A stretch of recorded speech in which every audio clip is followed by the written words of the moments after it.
What's up everyone, Yellowdot here, and today we will be reviewing Kaeya, the Cryo Sword User. First of all, we have the profile here, so you guys can have a look at it while we talk a bit. So I want to thank you all for the support once again. Subscribe if you like, there's gonna be plenty of more Genshin content.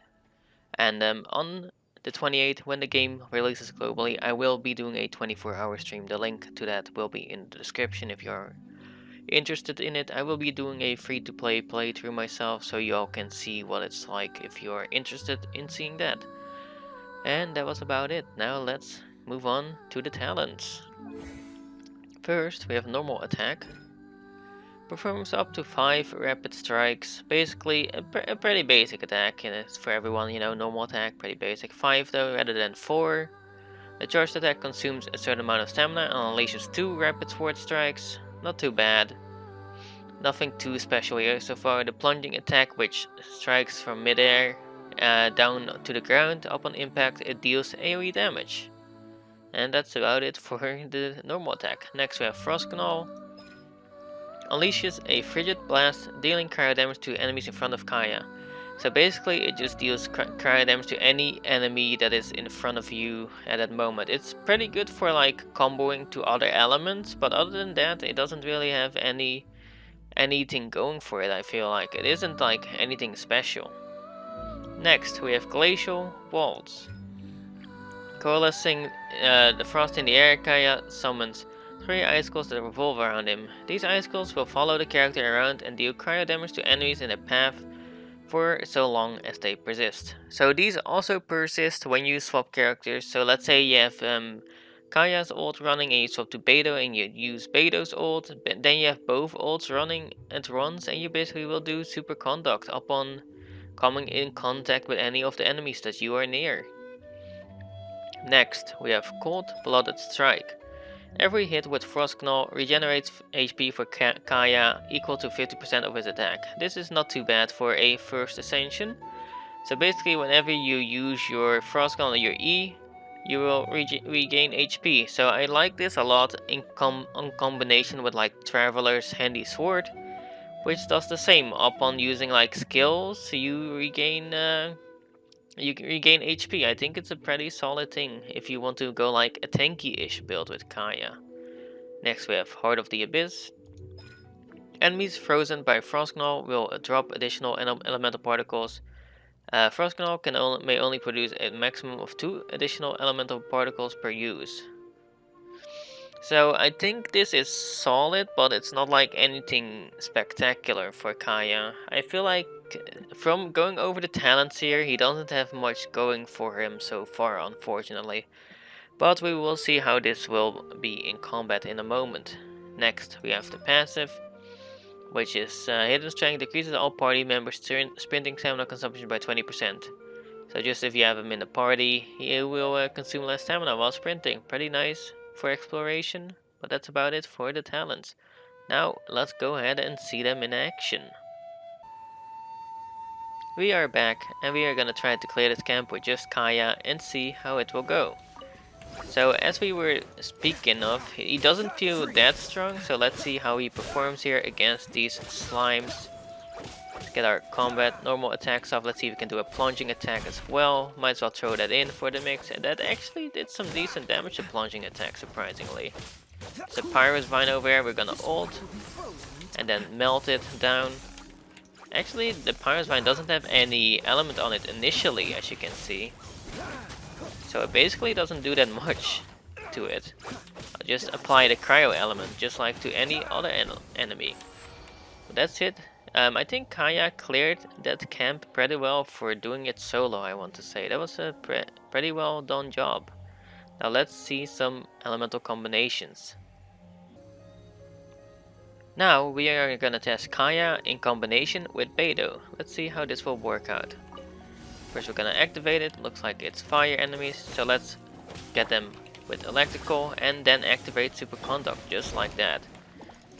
So what I will want to test is if I can build up Kaeya's ultimate, see how they combine together. Let's see if we can kill these real quick and get Kaeya's ult. Looks like we got it here. Well, basically one peg of. Alright, let's come here, give it to me. Okay, we're gonna swap to Beidou, use her ultimate, then we'll swap to Kaeya and use his ultimate. And as you can see, we have super conduct action for days going on.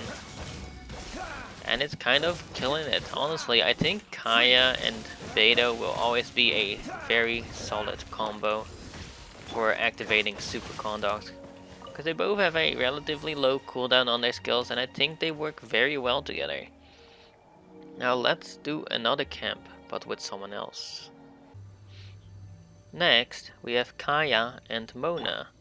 We will see how they will work together. We will initiate the fight as Mona, placing down her E, which is basically her taunt. Lure in the enemies and then freeze them by using Kaeya's E after they are walked into it. And I like the fifth attack because you basically kind of teleport behind enemies. I think it's a pretty neat thing. It's nothing too special, but it's like a little extra thing, you know? Let's place down our E, and then we'll use our ultimate. And let's see if we can just...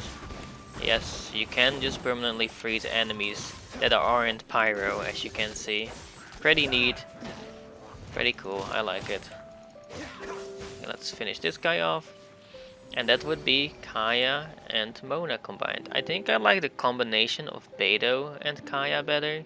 But it's a personal preference. I personally like melee and melee a lot, as well as Catalyst and like Catalyst a lot, you know. And that was it for the combinations and the synergizing. Now, let's move on. Now, we are gonna have a look at Kaeya's Constellations, starting with Excellent Blood. The crit rate of Kaeya's normal and choice attack against enemies affected by cryo is increased by 15%, so this is pretty solid for a first constellation if you go a crit build with Kaeya, I feel like. But I'm not sure if you want to do that necessarily with Kaeya. I feel like Kaeya is supposed to be more of a support-ish character based on his ultimate and his ability, Frost Knowledge his E. So I'm not sure if you will take the biggest advantage of Excellent Blood, unless you go full damage, you know. Props to you if you do. Next we have Never Ending Performance. Every time your ultimate defeats an enemy during its duration is increased by 2.5 seconds up to a maximum of 15 seconds. Wow. I think this is actually a really good constellation. So even if you swap character and defeat an enemy with a different character while your ultimate is active, that's crazy. But it looks like, yeah, the ultimate has to defeat the enemy, so I'm not sure how well this will pay off, but 15 seconds is a long extra period of time you get. I think it's a very solid constellation overall. Next we have Dance of Frost, which increases your E by 3 levels, nothing too special. Into Frozen Kiss. Triggers automatically when Kaeya's HP fall below 20%, creates a shield that absorbs damage equal to 30% of Kaeya's max HP, lasts for 20 seconds. This shield absorbs cryo damage with 250% more efficiency, can only occur once every minute. So I think this is a pretty solid constellation, but if you go like the HP regen build, like the one I have in mind, where you go Traveler's Handy Sword, and you play it off your E, healing you with the Ascension 1, you are never gonna get that low HP, so this could be completely worthless if you don't ever become low HP. But I think it's very solid overall if you do decide to go full damage. I think they are trying to pull you that way, and it's working, honestly. Next we have Frostbiting Embrace, which increases your E by 3 levels, nothing too special. Into the last one, which is Glacial Whirlwind.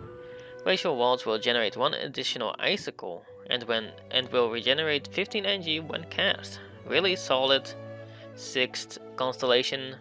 An additional icicle means you have 4 instead of 3 around you, and 15 energy, boom, adding the damage on top of it. I think it's a pretty solid constellation 6, but definitely not the best out there. But it's alright.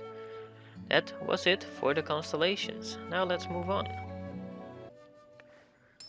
Now we are gonna have a look at his Ascension Materials, which are the Shivana Jade Slivers, which are dropped from Cryo Regis Vines, Wolf of the North Challenge Award, and purchased from souvenir shop. So you will not really want to purchase it from the souvenir shop, since you will probably want to use your sigils on something else, especially if you're free to play like myself. But Cryo-Regis vines are pretty not extremely difficult once you get the hang of them, so I'm sure you all will make it through. Next we have the Kala Lilies, which is really common in Springville, especially the statue near the Geo Hypostasis, are surrounded by the lake. It's very much found there. You can find plenty of them, so they're very easy to find. A treasure orders insignia is dropped from treasure orders, which is basically from what things like we were just doing.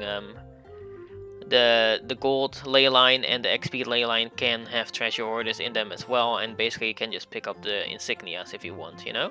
It's pretty easy to get as well, very easy to ascend them the first time, that's for sure.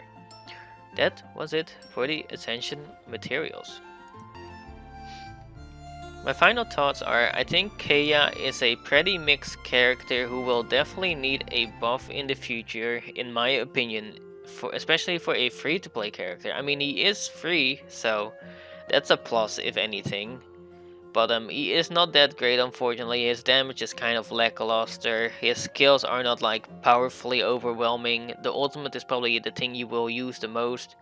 You are definitely not gonna use him for the auto attacks. If anything, you will use him for his utility, which is his E, his skill, and his ultimate.